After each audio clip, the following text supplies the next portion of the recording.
Hi, I'm Anna. Welcome to the office. Let's talk about the Federal Reserve. The Fed guides our entire U.S. economy. They have two main goals: maximum jobs and stable prices. Their most powerful tool is the federal funds rate. It controls short-term bank lending. When rates go up, they are fighting high inflation. This process is called tightening. When rates fall, they want to stimulate growth. This is known as easing.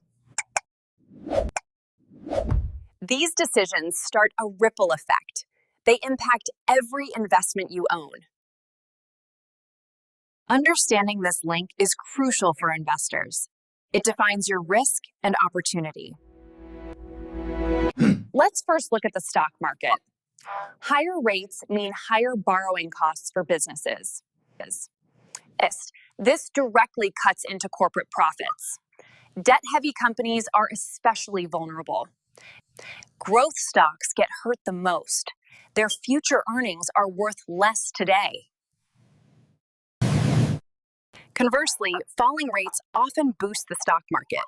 Cheaper debt fuels expansion and profits. Cheaper money means more business investment. This increases stock valuations across the board. Next, let's discuss bonds. Rates and bond prices move in opposite directions. When the Fed raises rates, existing bond prices fall. Newer bonds offer better fixed income.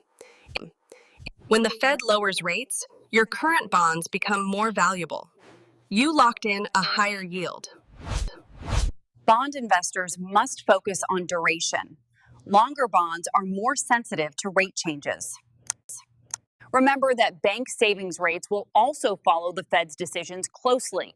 This affects your cash. And now for real estate. This asset is very sensitive to Fed policy. Fed hikes rapidly increase mortgage rates. Financing a home becomes expensive for everyone. Buyer demand shrinks significantly at high rates. This puts downward pressure on home prices. Rate cuts make housing more affordable. Refinancing existing loans also becomes cheaper. And higher rates generally strengthen the U.S. dollar globally.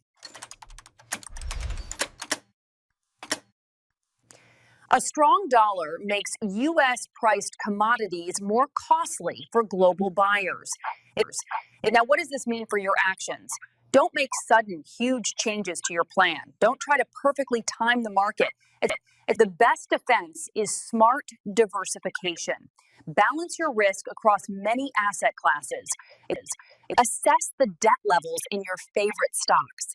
Adjust your bond strategy if necessary. Stay disciplined and focus on your long-term plan. The Fed is just one major factor, but understanding these mechanics makes you a much better investor. Thank you for watching. Follow for more expert financial insights.